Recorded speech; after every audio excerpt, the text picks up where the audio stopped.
The weight of spores. I still remember the day the world turned its back on me.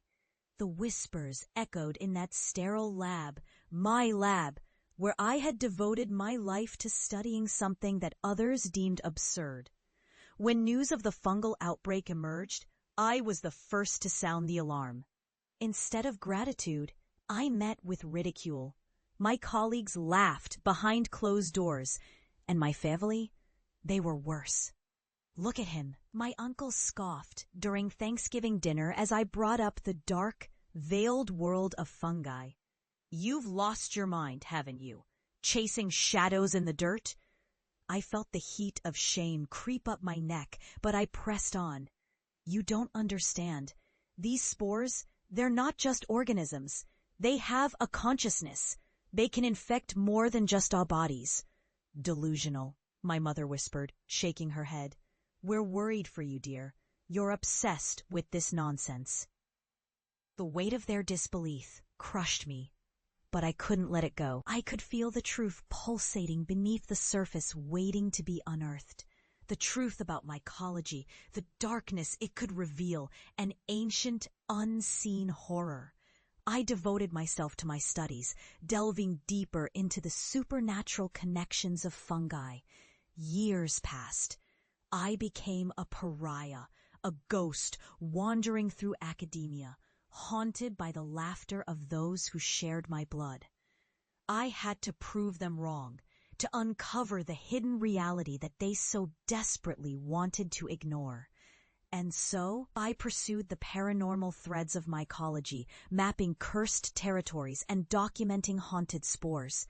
I became an expert, and my name whispered through the corridors of the underground. But success came at a price. I lost friends, trust, and sanity. I witnessed horrors that twisted my perception of reality.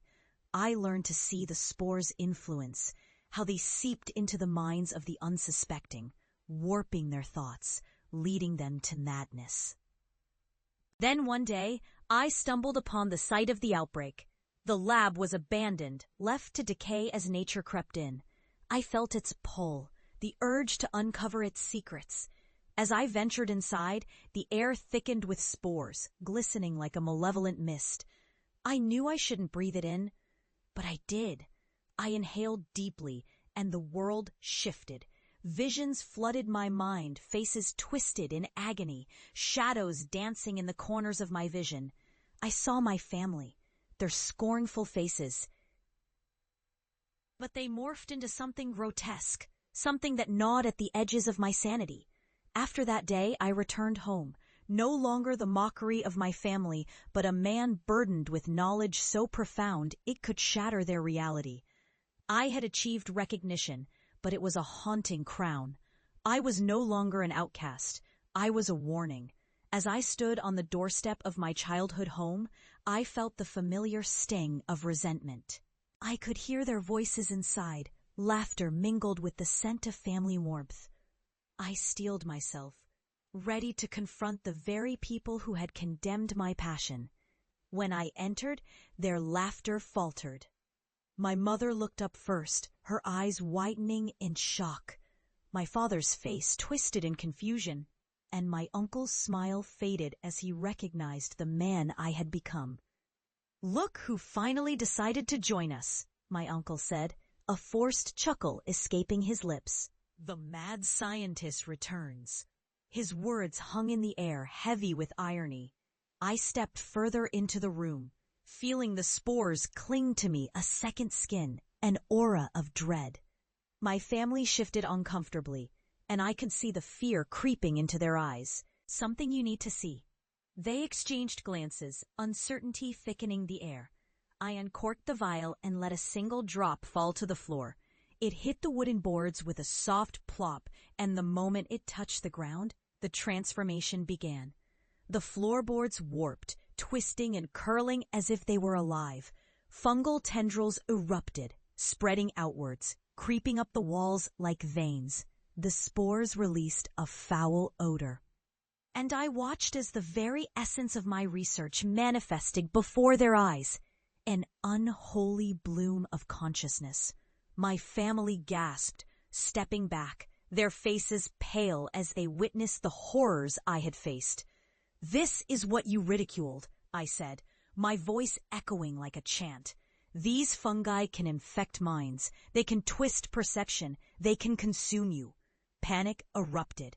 My mother's scream sliced through the air as the tendrils reached for her, their whispers filling the room. A cacophony of despair and madness. "No, get it away!" she cried, backing away, her horror palpable. I stood still, a spectator to their fear.